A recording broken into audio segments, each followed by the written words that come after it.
mau kasih ilmu lagi ke kalian tentang pengertian dan fungsi komunikasi. Kenapa di sini aku ngebahas tentang pengertian dan fungsi komunikasi?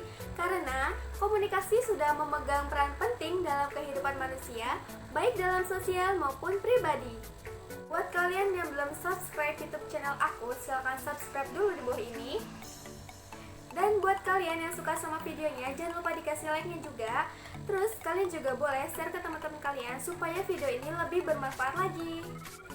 Jadi kita langsung cus aja ke penjelasannya. Dan jangan lupa tonton sampai habis ya teman-teman. Oke?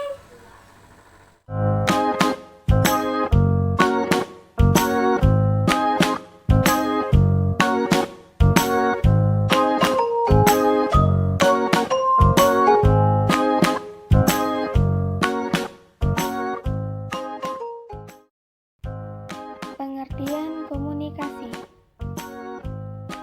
Komunikasi adalah suatu proses penyampaian informasi, pesan, ide, gagasan dari satu pihak ke pihak yang lain. Komunikasi yang efektif dapat terjalin dengan baik apabila kedua belah pihak saling mengakui kekurangan dan kelebihan orang lain serta mengerti kelemahan orang lain. Dengan komunikasi yang efektif, hubungan antar individu akan berkembang menjadi hubungan yang bermanfaat bagi diri sendiri maupun orang lain serta saling menguntungkan antar sesama individu.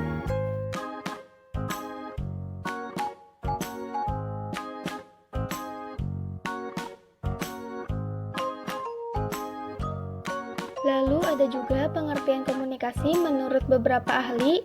Yang pertama yaitu Handoko. Menurut Handoko, komunikasi adalah proses pemindahan pengertian dalam bentuk gagasan atau informasi dari seseorang ke orang lain. Yang kedua yaitu Mulyana. Menurut Mulyana, komunikasi didefinisikan sebagai apa yang terjadi bila makna diberikan kepada suatu perilaku.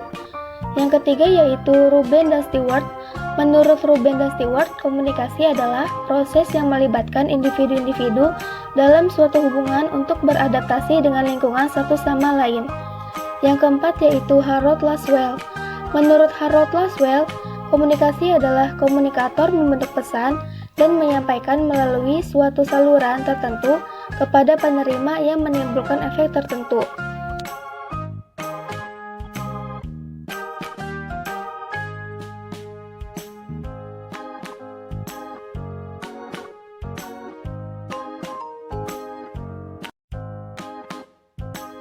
Pada umumnya, komunikasi dilakukan secara verbal dan non-verbal. Yang pertama yaitu komunikasi verbal. Komunikasi verbal adalah komunikasi yang menggunakan kata-kata, entah lisan maupun tulisan.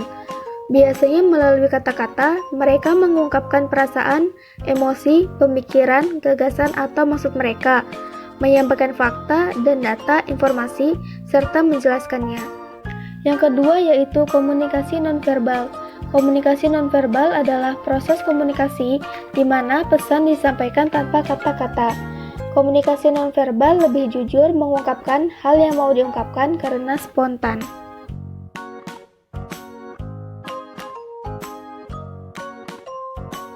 Fungsi komunikasi. Yang pertama, untuk menambah wawasan dan pengetahuan. Yang kedua, untuk mengungkapkan keadaan dan beban yang dirasakan agar kita mendapat keseimbangan hidup dan kelapangan hati. Yang ketiga, sebagai modal dalam berinteraksi dengan lingkungan sekitar. Yang keempat, untuk meminta pertolongan dan bantuan kepada orang lain. Yang kelima, untuk membujuk orang lain agar mengikuti apa yang diharapkan dan mengarahkan orang lain kepada perilaku dan sikap yang harus diikuti.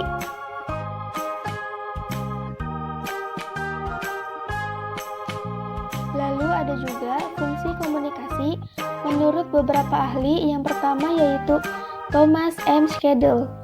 Berkomunikasi untuk saling menyatakan dan mendukung identitas mereka dan untuk membangun interaksi sosial dengan orang-orang di sekelilingnya. Yang kedua yaitu Rudolf F. Verderber.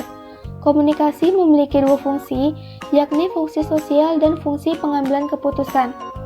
Fungsi sosial bertujuan untuk kesenangan, menunjukkan ikatan, dan memelihara hubungan dengan orang lain. Fungsi pengambilan keputusan bertujuan untuk memutuskan untuk melakukan atau tidak melakukan sesuatu pada saat-saat tertentu.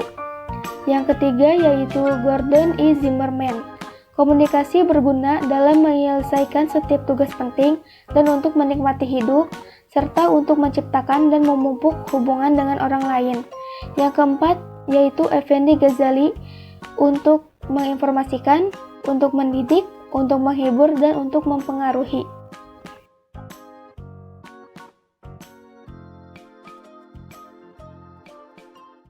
Nah, itu dia tadi penjelasan tentang pengertian dan fungsi komunikasi. Semoga videonya bermanfaat dan semoga kalian bisa menambah ilmu dari video ini. Sekian dulu video dari aku, kurang lebihnya mohon maaf, dan wassalamualaikum warahmatullahi wabarakatuh.